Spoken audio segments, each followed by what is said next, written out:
Magandang gabi po. Ako po si Sandro. Gusto ko lang ibahagi ang isang karanasan na hinding-hindi ko malilimutan noong bata pa ako. At kapag naaalala ko, tumatayo pa rin ang balahibo ko.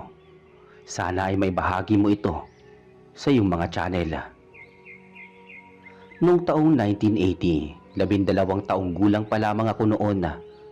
Nakatira kami sa isang liblib na baryo sa Capiz, sa boundary ng isang masukal na bundok. Ang tiyuhin ko, si Tio Biloy, ay kilalang albularyo sa aming bayan. Maraming lumalapit sa kanya para magpagamot ng mga kulam, bati o di kaya ay mga sakit na hindi mapaliwanag ng mga doktor sa syudad. Dahil bata pa ako noon at kuryoso, madalas akong sumasama kay Tio Biloy sa kanyang maliit na kubo sa paanan ng bundok. Doon siya tumatanggap ng mga pasyente. Pero may napansin akong kakaiba kay Tio Biloy. Hindi siya natatakot sa dilim at mas masigla siya kapag kabilugan ng buwan. Isang gabi habang nag-aayos kami ng mga tuyong dahon ng pandan na ginagamit niyang panggamot, biglang umihip ang napakalakas at napakalamig na hangin. Yung mga aso sa paligid nagsimulang mag-alulungan, yung mahahaba at nakakakilabot na tahol.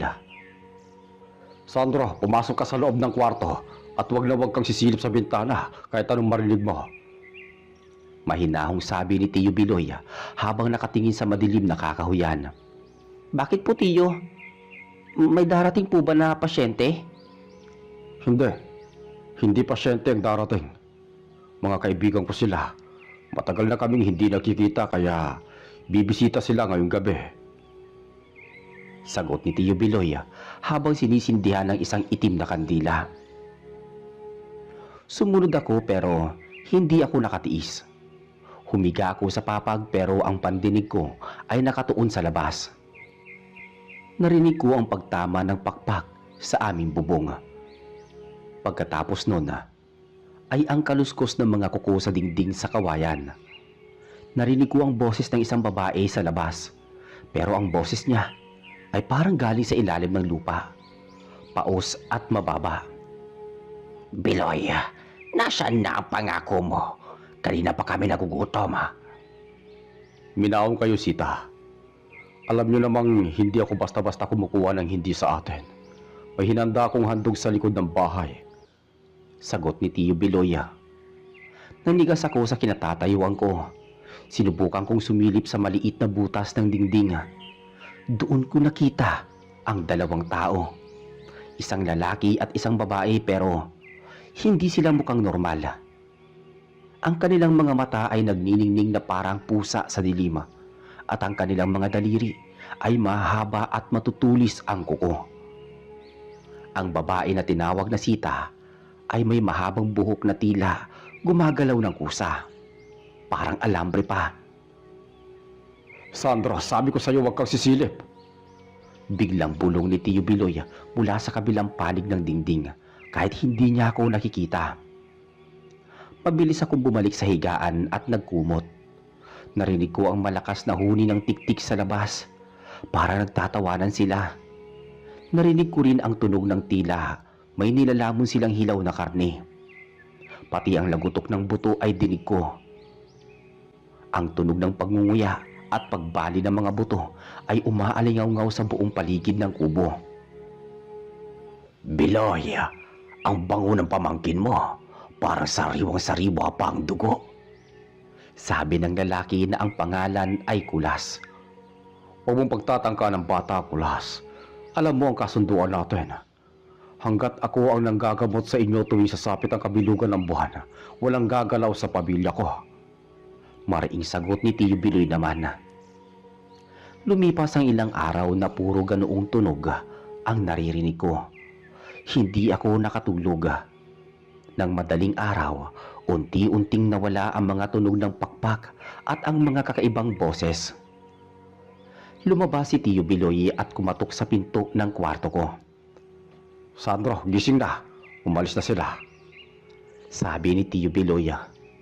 Lumabas ako na nangangatog pa ang tuhod. Pagtingin ko sa labas, Malinis ang paligid pero may mga bakas ng kuko sa lupa na tila ba may malaking hayop na naghukay doon. Tiyo, sino po ba talaga sila? Bakit nyo sila kaibigan? Tanong ko habang pilit na tinatago ang takot. Sandra, sa mundong ito, hindi lang tayo ang naninirahan. May mga nilalang na kailangan din ng tulong. Sila ang mga tagapagbantay ng bundok, pero may sumpa silang dala. Binibigyan ko sila ng handog na hayop para hindi sila manakit ng mga tao sa baryo. Iyon ang tungkulin ko bilang albularyo. Simula noon nalaman ko na ang kapangyarihan ni Tiyo Biloy ay hindi lang galing sa mga dasal at halaman, kundi sa isang madilim na kasunduan sa mga nilalang na kinatatakutan ng lahat. Isang araw, habang naglalakad ako sa palengke ng bayan, may nakasalubong akong isang matandang babae. Nanlaki ang mata ko dahil namukhaan ko ang kanyang mga mata. Siya si Sita, ang babaeng nakita ko sa labas ng kubo ni Tiyo Biloy. Nakasuot siya ng simpleng duster at may dalang basket ng mga gulay pero nang tumingin siya sa akin, umiti siya at nakita ko ang kanyang matutulis na ngipin. Sandro, ang laki mo na pala. Kamusta ang Tiyo Biloy mo? Tanong ni Sita. Hindi ako nakapagsalita. Kumaripas ako ng takbo pa uwi. Hingal na hingal ako nang makarating sa kubo. Tiyo, nakita ko po si Alisita sa bayan. Bakit siya nandun? Napahinto sa pag-aayos ng gamot si Tiyo Biloy. Sandro, sinabi ko na sa'yo, hindi sila palaging mukhang halimaw. Sa umaga, sila ay parang normal na tao lang. Kaya huwag kang basta-basta magtitiwala kahit kanino. Kahit sa mga kakilala mo sa bayan. Doon ko napagtanto na ang panganib ay hindi lang nasa dilim. Maaari itong nasa tabi-tabi lang, nakikihalubilo sa amin sa sikat ng araw. Lumipas ang ilang buwan at naging mas madalas ang pagbisita ni Sita at Kulas sa kubo. Isang gabi, may dinalang balita si Kulas na nagpabago sa timpla ng mukha ni Tiyo Biloy. Biloy, may mga dayuhang mangangaso na pumasok sa teritoryo namin. Pinatay nila ang isa naming kasamahan. Galit na galit ang mga kasama natin. Hindi na namin kayang pigilan ang gutom at paghihiganti nila. Sabi ni Kulas.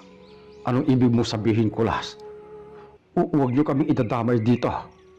Sagot ni Tiyo Biloy. Hindi ko na kontrolado ang lahat, Biloy. Mag-iingat kayo dahil mamayang gabi, kahit ang mga kaibigan mo ay hindi mo na mapipigilan. Babala ni Kulas bago ito mabilis na nawala sa dilima. Hinarap ako ni Tiyo Biloy na may halong pag-aalala. Sandra, ihanda mo ang asin at bawang. Kailangan natin bakuran ng buong kubo. May masamang mangyayari ngayong gabi. Mabilis kaming kumilos si Tiyo Biloy. Kinuha ko ang sako ng asin sa kusina habang siya naman ay naglabas ng mga tuyong bawang at isang bote ng langis na may kasamang mga ugat ng kung anong halaman. Ramdam ko ang kaba sa dibdib ko. Ang katahimikan sa labas ay kakaiba. Walang kuliglig, walang hangin. Parang tumigil ang mundo. Sandra, ikot mo ang asin sa paligid ng bahay. Siguraduhin mong walang puwang. Kahit kasingit-singitan ng daliri ng kubo. Utos ni Tiyo Biloy habang seryosong-seryoso ang muka. Lumabas ako at sinunod ang sinabi niya. Habang nagbubudbud ako ng asin sa lupa, naririnig ko ang mga kaluskos sa paligid ng mga puno ng saging. Alam ko na may mga matang nakatingin sa akin mula sa dilim. Hindi lang sila 2 o 3, marami sila. Pagpasok ko sa loob, nilak ni Tiyo Biloy ang pinto at bintana. Nilagyan niya ng krus na gawa sa bawang ang bawat pasukan. Tiyo, bakit po nila tayo gagawa ng masama? Akala ko ba kaibigan mo sila? Sa oras ng gutom at galit, Sandra, nawawala ang pagkakaibigan. Ang aswang ay aswang. Kapag ang dugo nila ay uminit dahil sa paghihigante, kahit sino ay ituturing nilang pagkain. Sagot ni Tiyo Biloy habang hinahasa ang kanyang lumang itak. Maya-maya pa, biglang niyanig ang bubong namin. Parang may bumagsak na sako ng semento sa taas. Pagkatapos ay sinundan ito ng tunog ng mabilis na pagtakbo. Mga yabag na hindi sa tao dahil sa bigat at bilis neto. "Biloy, ilabas mo ang bata!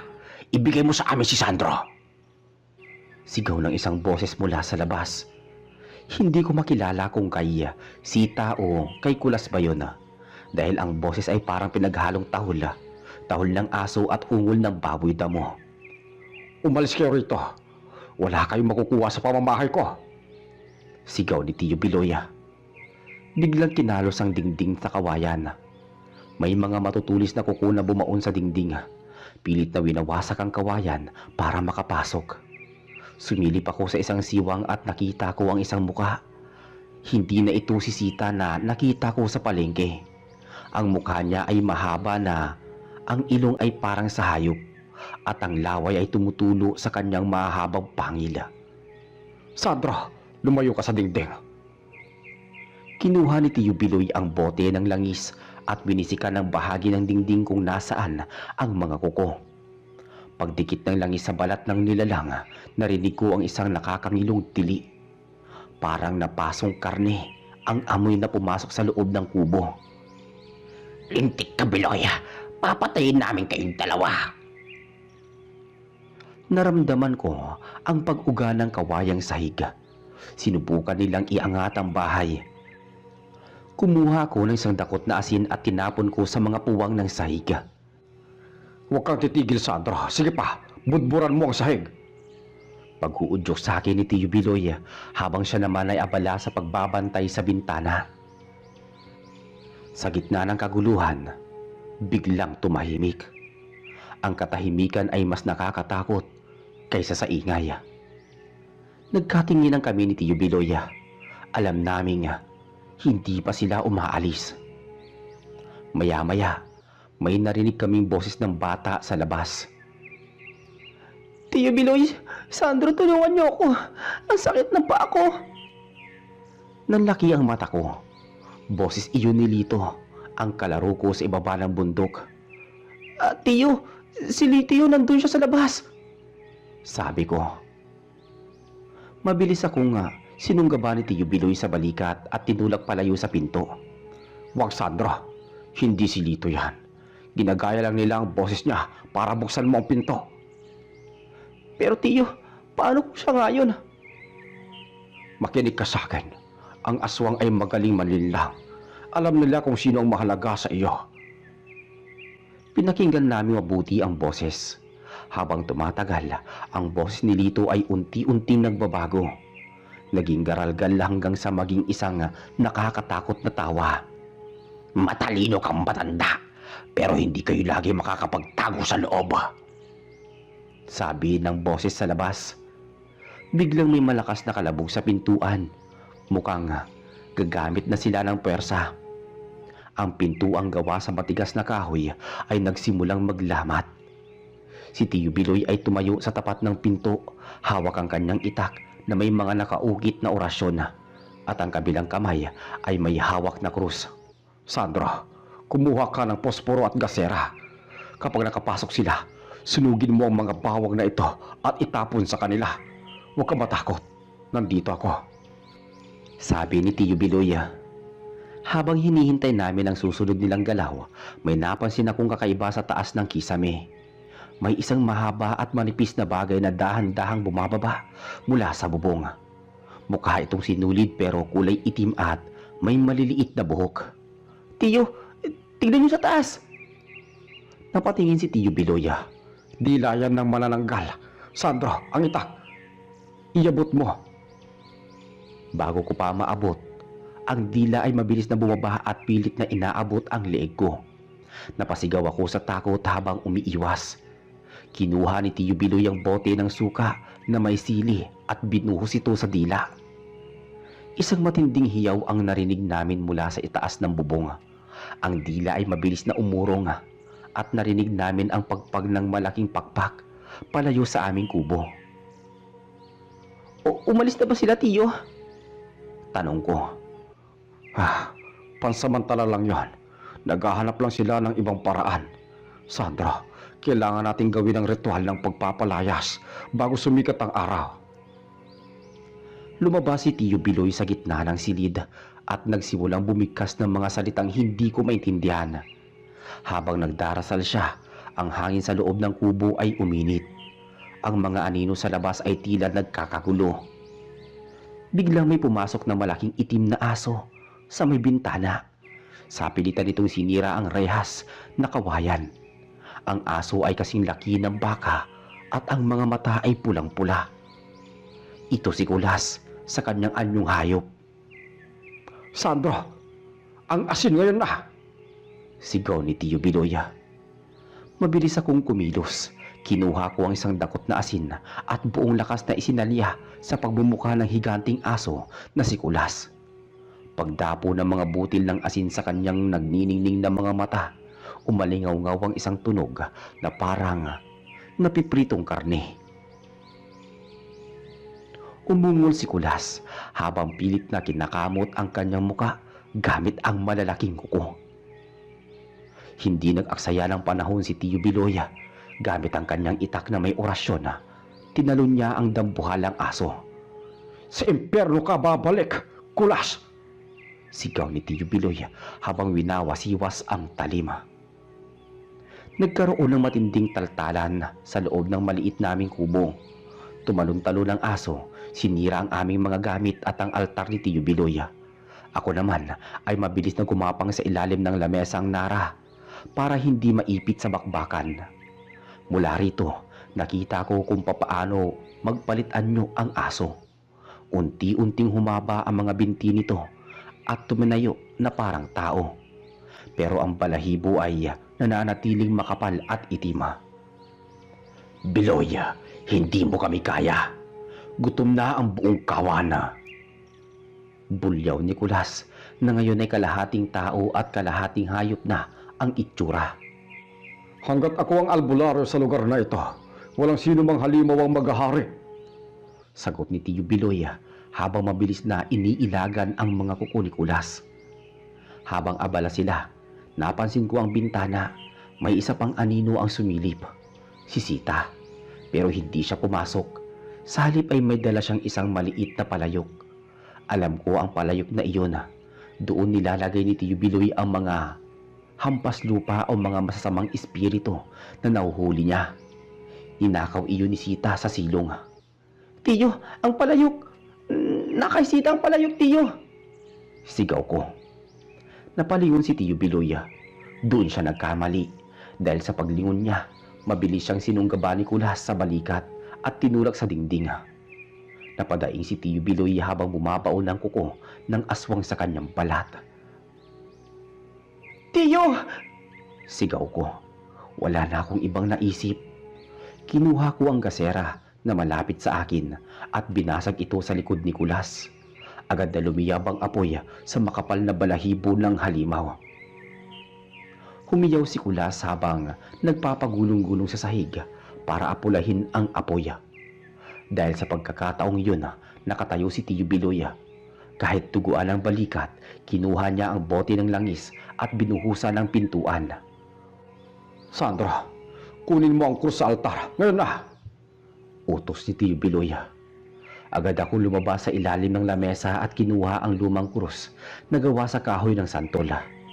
Ibinigay ko to kay Tio. Itinapat niya ang krus sa direksyon ni Sita na nasa labas pa rin at akmang bubuksan ng palayok. Sa ngalan ng naglalang, bumalik kayo sa pinanggalingan ninyo! Sigaw ni Tio Biloy habang binibigkas ang isang mahabang orasyon. Biglang umihip ang isang napakalakas na ipo-ipo sa loob mismo ng kubo. Ang mga aswang sa labas ay nagsimulang mapasigaw. Narinig ko ang lagutok ng mga pakpak ni Sita at ng iba pa niyang kasamahan habang mabilis silang lumalayo patungo sa madilim na bahagi ng bundok. Si Kulas naman, na bahagyang nasunog ang likod, ay nagpumilit na tumalon palabas ng bintana. Hindi pa tayo tapos, Biloy. Hahanapin namin ang batang yan. Huling banta ni Kulas bago ito tuluyang naglaho sa kadiliman. Tiyo, ayos lang po ba kayo? Ayos lang ako, Sandra. Patapang ka. Kung hindi dahil sa gasera mo, baka naging hapunan na ako ng aswang na yon. Kumuha ko ng malinis na tela at itinali sa sugat ni Tiyo. Pero habang ginagawa ko yun, may napansin akong kakaiba. Ang dugo ni Tiyo Biloy, hindi ito kulay pula. May bahid ito ng kulay itim at parang gumagalaw ang dugo sa loob ng tela. Tiyo, bakit ganito ang dugo ninyo? Hindi sumagot si Tiyo Biloy. Tumingin lang siya sa labas sa direksyon kung saan tumakas ang mga aswang. Sandro, kapag nakipaglaban ka sa mga halimaw ng matagal na panahon, unti-unti kang nagiging bahagi nila. Iyon ang presyong kailangang bayaran sa pagiging albularyo sa lugar na ito. Kinabahan ako sa sinabi niya. Ibig bang sabihin, magiging aswang din si Tiyo Biloy? Nang sumikat ang araw, pumunta kami sa bayan para bumili ng mga gamit pampaayos ng bahay. Pero habang naglalakad kami, napansin ko ang mga tingin ng tao. Hindi ito tingin ng paghanga, kundi tingin ng takot. Ang bawat madaanan namin ay tumatabi at umiiwas ng tingin. Tiyo, bakit sila natatakot sa atin? Dahil alam nila, Sandro. Alam nila na ang tanging rason kung bakit hindi sila nilulusob ng mga aswang sa bundok ay dahil sa akin. Bukod doon, alam din nila na ako ang pinakadelikadong tao rito dahil kaibigan ko ang mga kinatatakutan nila. Paliwanag ni Tiyo Biloy. Pagdating namin sa palengke, nakita ko si Aling Marta, ang tindera ng karne. Halos mabitawan niya ang kanyang kutsilyo nang makita kami. Biloy, balita ko may gulo kagabi sa paanan ng bundok. Pabulong na sabi ni Aling Marta. Wala yon. May mga ligaw na aso lang na nagtangkang pumasok. Sagot ni Tiyo Biloy. Pero bago kami umalis, hinawakan ni Aling Marta ang braso ko. Sandro, mag-iingat ka. Ang tiyuhin mo, hindi na siya ang Biloy na kilala namin noong araw. Magmatsyag ka sa ating gabi. Kinabahan ako sa babala ni Aling Marta. Pag uwi namin sa kubo, naging tahimik si Tiyo Biloy. Buong hapon siyang nagkulong sa kanyang silid at narinig ko ang mga kakaibang bulong. Hindi na ito orasyon para sa panggagamot, parang pakikipag-usap na ito sa kung sino. Nang sumapit ang gabi, nagkunwari akong tulog.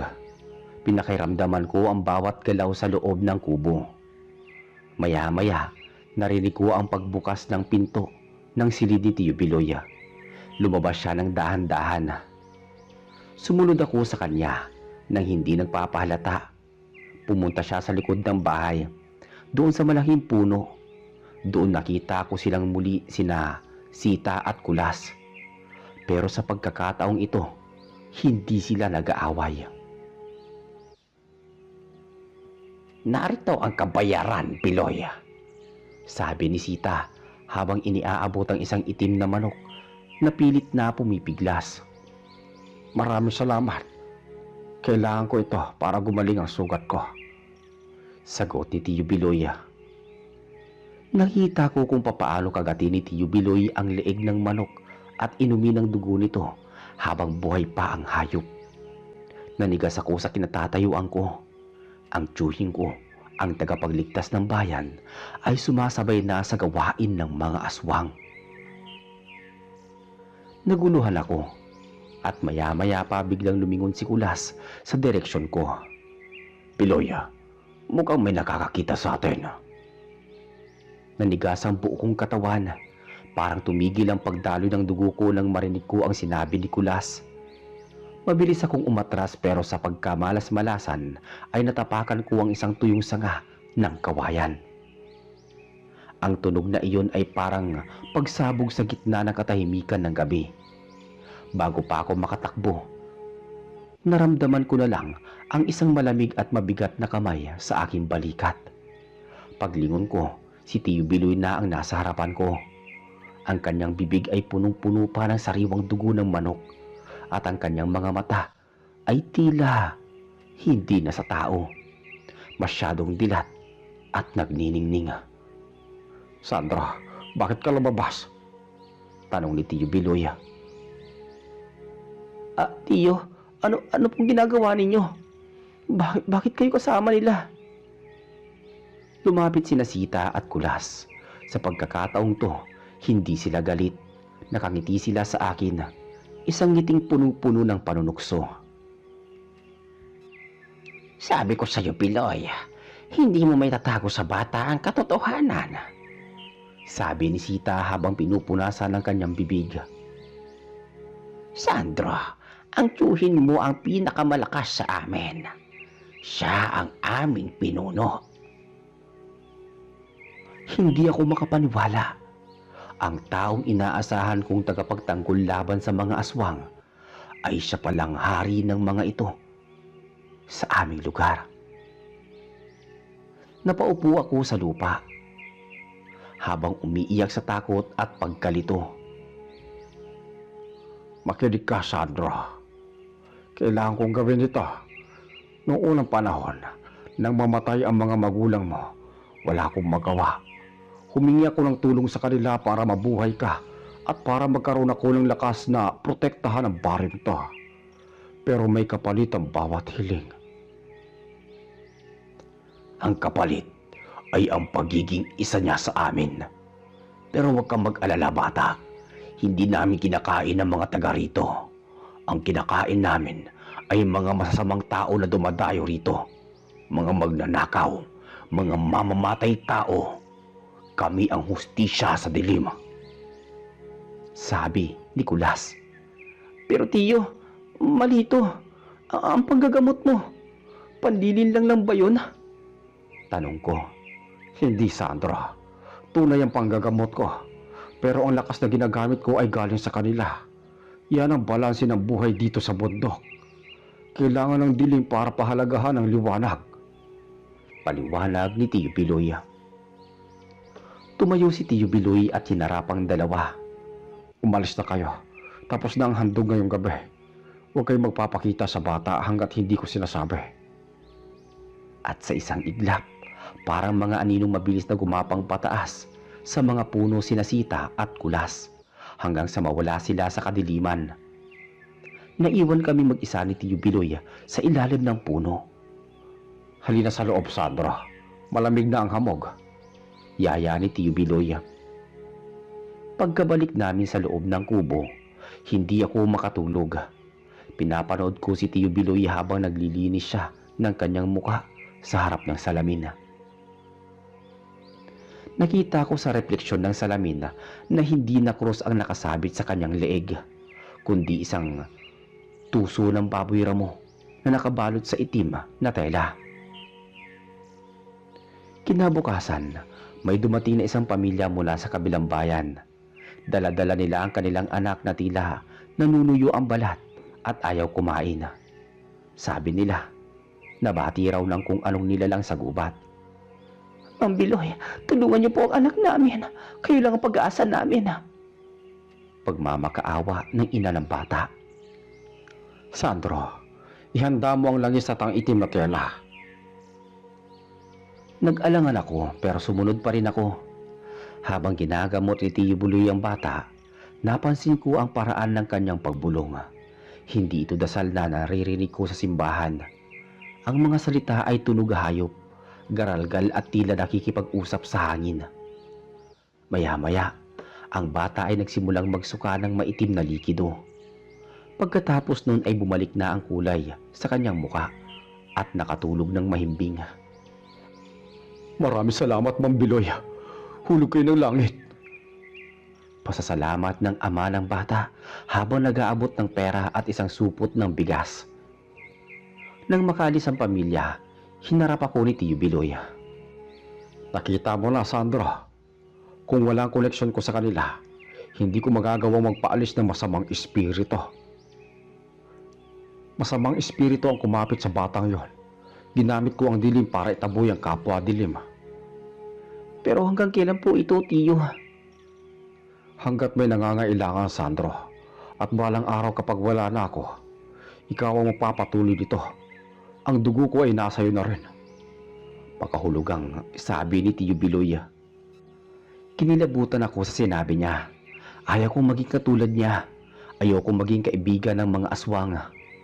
Pero habang lumilipas ang mga araw, napapansin ko ang pagbabago sa aking sarili. Naging mas matalas ang pandinig ko sa gabi. Naaamoy ko ang ulam ng mga kapitbahay kahit malayo sila. At higit sa lahat, hindi na ako natatakot sa kadiliman. Isang hapon habang kumukuha ako ng tubig sa sapa, nakita ko si Kulas na nakaupo sa isang bato. Mukha siyang normal na tao, isang magsasakang nakasuot ng kupas na kamiseta. O Sandro, malapit ang iyong karawan ha. 13 ka na sa susunod na buwan. Iyon ang oras ng iyong pagpili. Sabi ni Kulas. Anong pagpili? Kung tatanggapin mo ang pamana ni Biloy o tatakas ka. Pero babalaan kita. Ang mga tumatakas sa amin ay hindi nagtatagal sa mundong ito. Masarap ang lasa ng takot, Sandro. Huwag mong hayaang maging pagkain ka namin. Nakangising banta ni Kulas. Tumakbo ako pabalik sa kubo at hinarap si Tiyo Biloy. Tiyo, kailangan natin umalis dito. Sinasabi ni Kulas na kailangan kong pumili. Ayoko maging aswang. Alam ko, Sandro. Kanino ko pa nararamdaman na nagtitipon sila sa paligid. Hindi sila makapaghintay na makuha ka dahil ang dugo ng isang bagong tagapagmana ay mas malakas kaysa sa akin. Anong gagawin natin, Tiyo? Lalaban tayo, pero hindi bilang albularyo at pamangkin. Lalaban tayo bilang mga tao. Noong gabing yon, hindi naghanda ng asin o bawang si Tiyo Biloy. Sa halip kinuha niya ang lahat ng kanyang mga anting-anting, ang mga langis at ang mga itim na tela at inipon ito sa gitna ng silid. Susunugin natin ang lahat ng ito, Sandro. Puputulin natin ang kasunduan. Pero tandaan mo, kapag ginawa natin ito, hindi na tayo protektado. Susugurin nila tayo ng walang awa. Sabi ni Tiyo Biloy. Sinisindihan ni Tiyo Biloy ang tumpok ng mga gamit. Ang usok na lumalabas ay kulay lila at may mabahong amoy na nabubulok na karne. Kasabay ng pagliyab ng apoy, narinig namin ang mga galit na hiyaw sa paligid ng bundok. Ang mga puno ay tila yumuyuko sa lakas ng hangin. Sina Sita, Kulas at marami pang iba ay mabilis na lumitaw sa paligid ng kubo. Ang kanilang mga anyo ay mas nakakatakot kaysa sa dati. Mga balat na parang sunog, mga matang parang uling na nagbabaga, at ang mga kuko na kasing haba ng mga kutsilyo.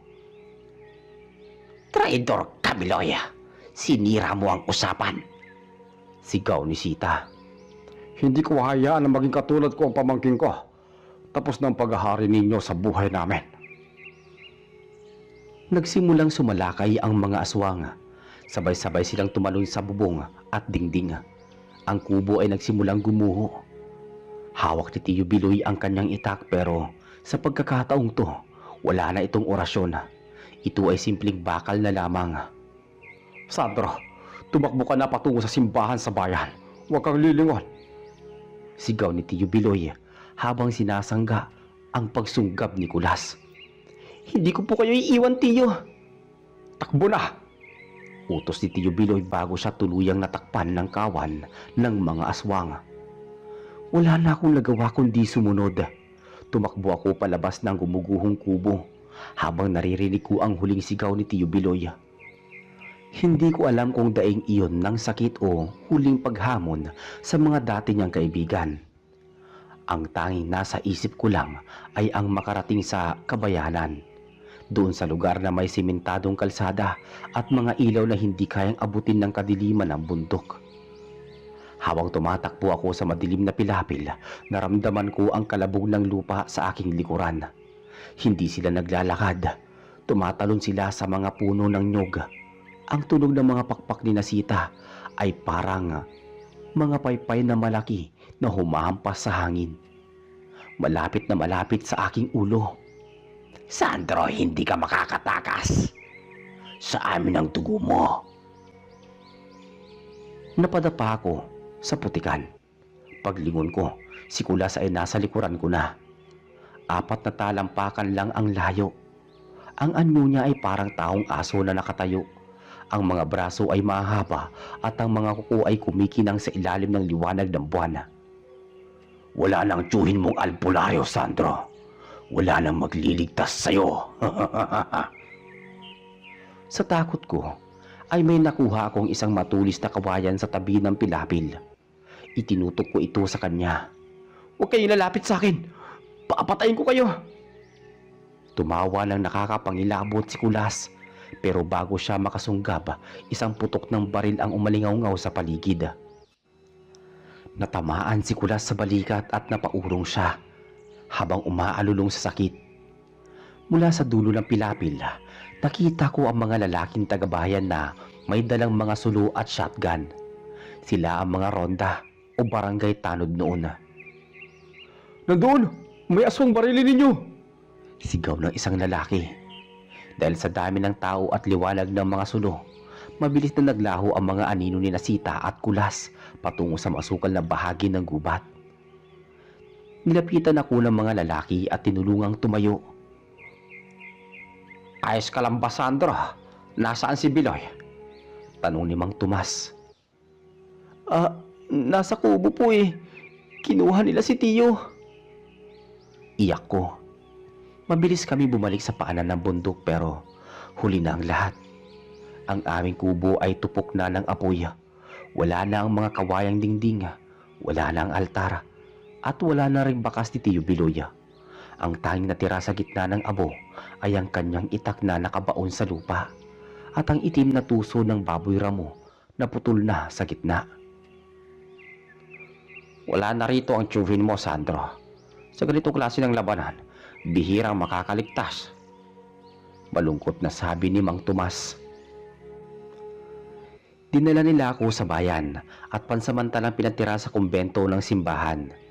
Doon naging tahimik ang kalooban ko ng ilang linggo. Pero kahit nasa loob ako ng banal na lugar, hindi ako mapakali. Tuwing gabi, naririnig ko pa rin ang mga kalos sa labas ng aking bintana. Isang gabi may nakita akong isang itim na manok na walang ulo sa may doorstep ng aking kwarto. Alam ko na hindi pa tapos ang lahat.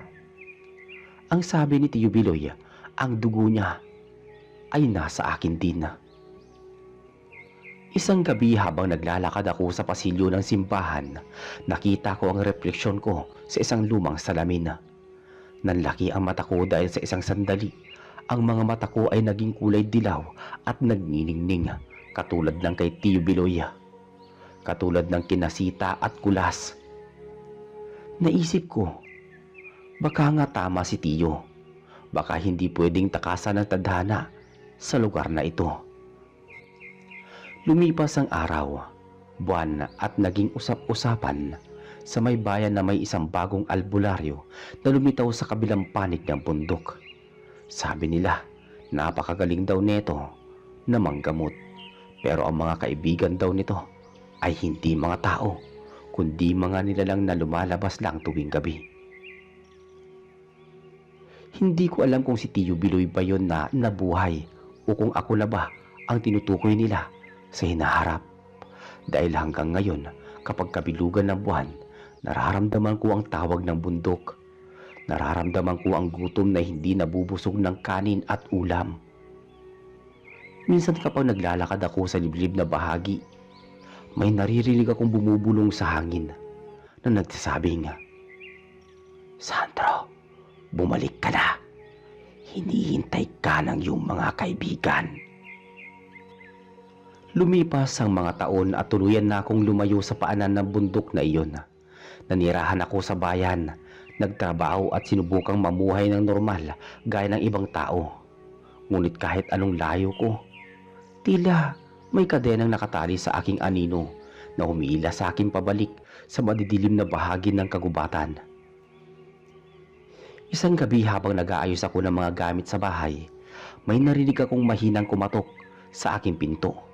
Pagbukas ko walang tao pero may nakita akong isang maliit na bote ng langis na may kasamang tuyong ugat. Katulad ng gamit noon ni Tiyo Biloy.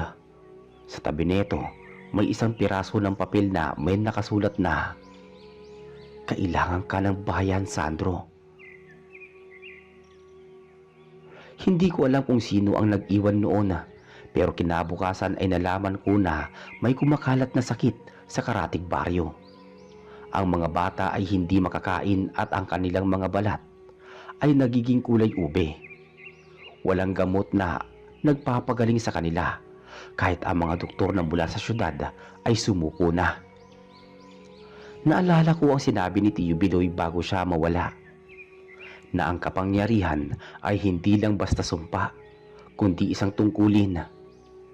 Kinuha ko ang bote noon ng langis at ang itak na itinago ko sa ilalim ng aking kama. Ang itak ni Tio na nakuha ko sa abo ng nasunog naming kubo.